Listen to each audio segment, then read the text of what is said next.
Hello students, आज का हमारा टॉपिक है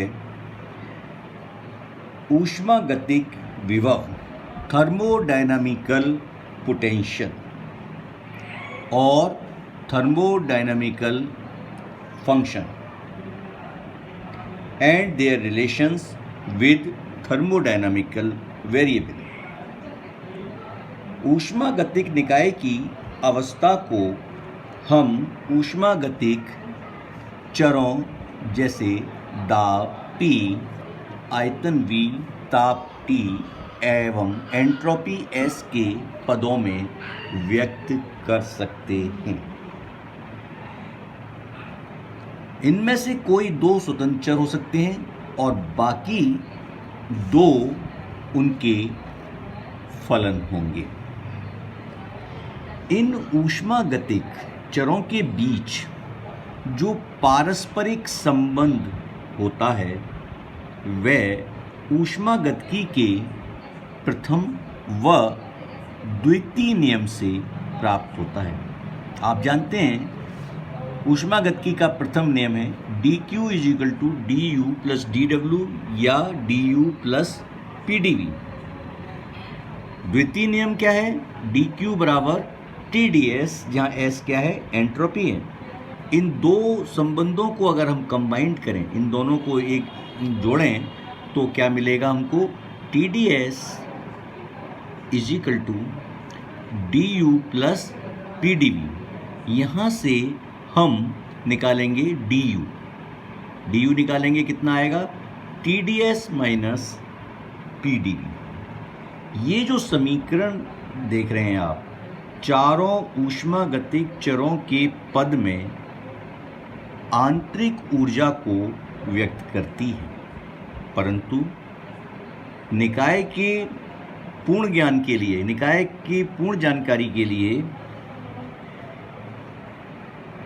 PVTS के कुछ और भी फलन आवश्यक होते हैं जिनको हम ऊष्मागतिक विभव या ऊष्मागतिक फलन कहते हैं। ये फलन निम्न होते हैं। पहला फलन होता है आंतरिक ऊर्जा, इंटरनल एनर्जी U से हम लिखते हैं। दूसरा फलन होता है हेल्महोल्ट्ज़ मुक्त ऊर्जा, हेल्महोल्ट्ज़ फ्री एनर्जी, इसको F से लिखते हैं। तीसरा होता है एंथैल्पी, इसको H से व्यक्त करते हैं। और चौथा फलन होता है गिब्स विभव या गिब्स मुक्त ऊर्जा, इसको हम G से व्यक्त करते हैं। अब इन चार फलन को हम एक एक कर कर देखेंगे। सबसे पहले हम देखते हैं आंतरिक ऊर्जा। आप जैसा जानते हैं, आप पढ़कर आए हैं, पदार्थ की आंतरिक ऊर्जा ताप का फलन होती है, यानी ताप पर निर्भर करती है। आंतरिक ऊर्जा में परिवर्तन उस पथ पर निर्भर नहीं करता जिस पर प्रक्रम किया गया है। अब आप जैसे जानते हैं, हम ऊपर निकाल चुके हैं। यहाँ पर देखिए du = TdS - pdv, प्रथम और द्वितीय नियम से। तो du = TdS - pdv। अब समीकरण में u का आंशिक अवकलन करने पर इसका अर्थ क्या हुआ? एक बार v को कांस्टेंट मानेंगे और एक बार s को। तो del u / del s v इस समीकरण से कितना आएगा? t के बराबर। और अगर हम v की रिस्पेक्ट में अवकलन करेंगे s को कांस्टेंट मानते हुए, तो कितना आएगा? del u / del v s = -p। यह समीकरण आंतरिक ऊर्जा का PVTS के चरों के साथ संबंध को दर्शाता है। चूंकि अब आप जानते हैं कि du कैसा अवकलन है? यथातथ अवकलन है, परफेक्ट डिफरेंशियल है। और परफेक्ट डिफरेंशियल है तो क्या होगा? del / del v, del u / del s v = del / del s del u / del v s। ये इसके मान हमने अभी पीछे आपने देखे निकाले थे। ये टी के बराबर था और ये माइनस पी के बराबर था, तो इनको यहाँ रख देंगे, तो del T upon del V S बराबर minus del P upon del S V, समीकरण first. This result is the first thermodynamical relation of Maxwell. ये मैक्सवेल का प्रथम संबंध भी कहलाता है। अब हम आगे चलते हैं, दूसरा विभव देखते हैं। दूसरा विभव हमने क्या बताया आपको, हेल्महोल्ट्ज़ मुक्त ऊर्जा फलन, हेल्महोल्ट्ज़ फ्री एनर्जी एफ। जैसा कि आप जानते हैं कि प्रथम और द्वितीय नियम को संबंधित करने पर हमें ये समीकरण प्राप्त हुआ था, डी यू बराबर T D S minus P D V या T D S minus D W.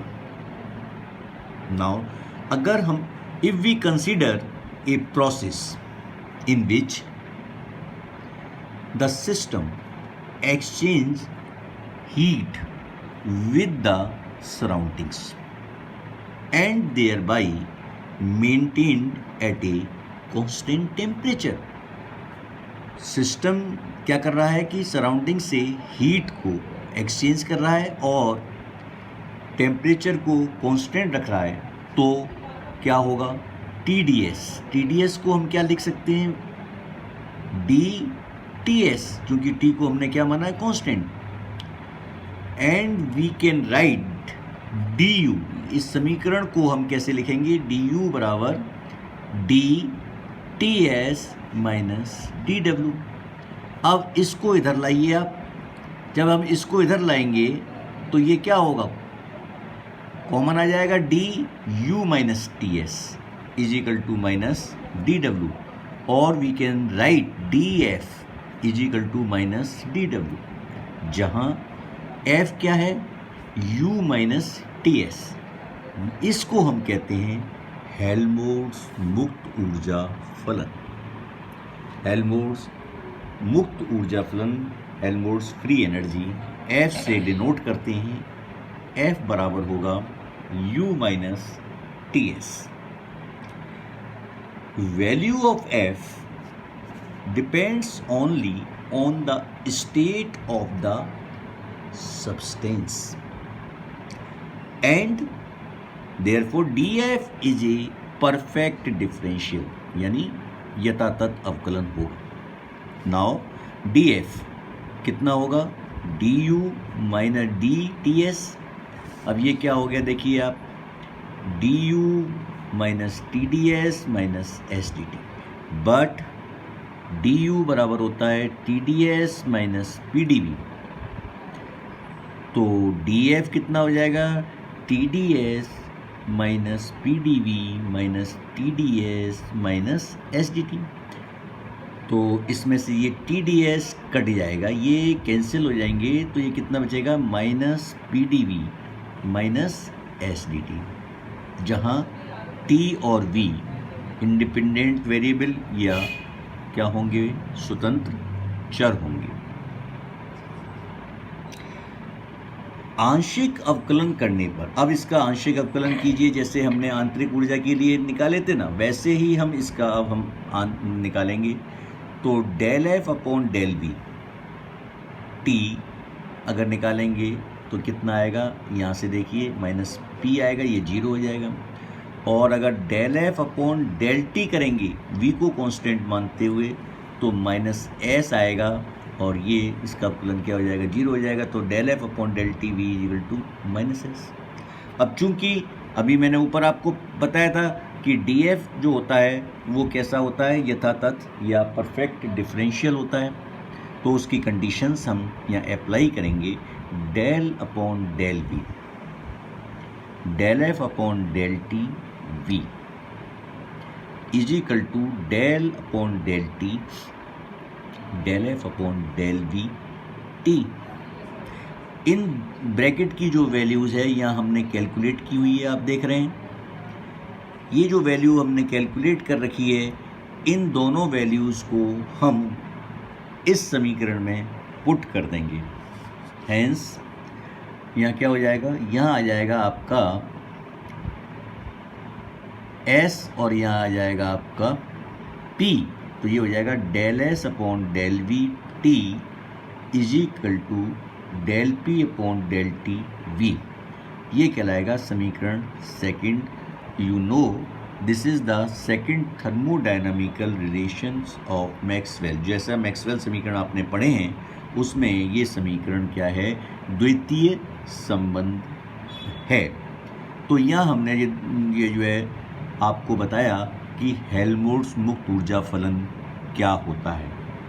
अब बाकी जो दो हैं, दो जो हमारे बच गए, कौन कौन से बच गए, एंथैल्पी और गिब्स मुक्त ऊर्जा फलन, वो मैं नेक्स्ट टॉपिक में कवर करेंगे और हम कल उसके बारे में पढ़ेंगे। नेक्स्ट दो जो फलन बाकी रह गए। Thank you.